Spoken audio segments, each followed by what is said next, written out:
নমস্কাৰ বন্ধু বান্ধৱীসকল, আজি এটা আপোনালোকলৈ ভাল খবৰ লৈ আহিছোঁ। যিসকলে ইতিমধ্যে মাইক্ৰ' ফাইনেন্স বা বন্ধন বেংকৰ পৰা লোন লৈছে, সেই লোনসমূহ কেনেকৈ মাফ কৰি দিব সেই বিষয়ে আজি বিত্তমন্ত্ৰী ডক্টৰ হিমন্ত বিশ্ব শৰ্মাই এটা মিটিঙত উল্লেখ কৰিছে আৰু কেনেধৰণে এই টকাসমূহ মাফ কৰি দিব ষ্টেপ বাই ষ্টেপ কৈছে। সেই বিষয়ে যদি আপোনালোকে জানিব বিচাৰিছে তেতিয়াহ'লে ভিডিঅ'টো প্ৰথমৰ পৰা শেষলৈ চাব আৰু চেনেলটো যদি নতুন হয় প্লিজ চেনেলটো ছাবস্ক্ৰাইব কৰিব আৰু লগতে থকা বেল আইকনটো প্ৰেছ কৰিব।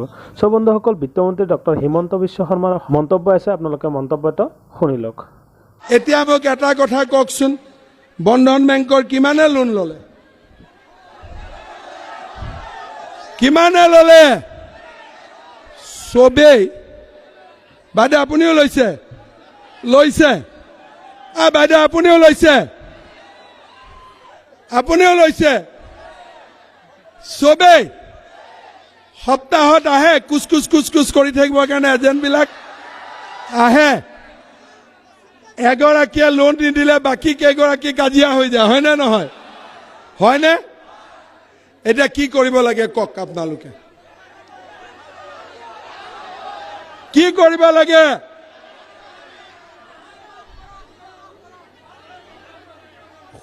মাহঁতে ভালকৈ শুনি লওক দেই, একদম টেপিং কৰি লওক।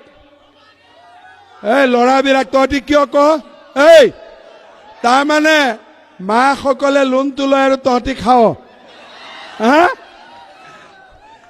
সকলোৱে শুনি লওক, যিসকলে বন্ধন বেংক আৰু মাইক্ৰ' ফাইনেন্সৰ লোন লৈছে সেই লোন চৰকাৰে ঘূৰাই দিব, আপোনালোকে ঘূৰাই দিব নালাগে। হ'ব? ভাল লাগিছে? ৩,০০০ টকা অৰুণোদয় হৈ গ'ল। বন্ধন বেংকৰ লোনো আমি লৈ ললো। ভাল হ'বনে নাই দেশখন? হ'ব? একদম মনটো ভাল লাগিছে। তৃতীয়তে বুলেটবিলাক মনে থাক। এই বুলেট পাৰ্টি বুলেটৰ কালাৰ কি লাগিব? ছাত্ৰ ছাত্ৰীবিলাকৰ ৰাতিপুৱা কলেজত যাওঁতে দেউতাক মাকক 100 টকা খোজে। সদায়তো দেউতাক মাকৰ পকেটত টকা নাথাকে, কিন্তু অটোৱালাকটো পইচা দিবই লাগিব, টেম্পোকটো ভাড়া দিবই লাগিব, আৰু দিনটো কলেজ কৰিলে কেণ্টিনত অলপ হ'লেও কিবা এটাটো খাব লাগিবনে নাই? এতিয়াৰ পৰা আমাৰ চৰকাৰে ল'ৰা ছোৱালী ডেইলি কলেজত গ'লে প্ৰতিদিনে এটেণ্ডেন্সৰ বিপৰীতে 100 টকাকৈ দিব। হ'ব? এডমিশ্যন ফ্ৰী,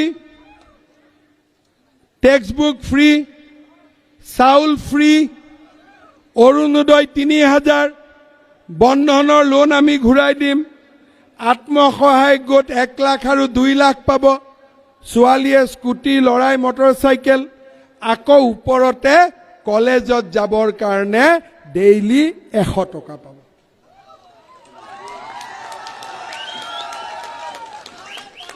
এতিয়া হ'ল কলেজততো গ'লো, এডমিশ্যন ফ্ৰী হৈ গ'ল, টেক্সটবুক ফ্ৰী হৈ গ'ল, 100 টকাও পালো, কলেজত গ'লো, কলেজত পাছ কৰিলো, এতিয়া চাকৰি কি হ'ব?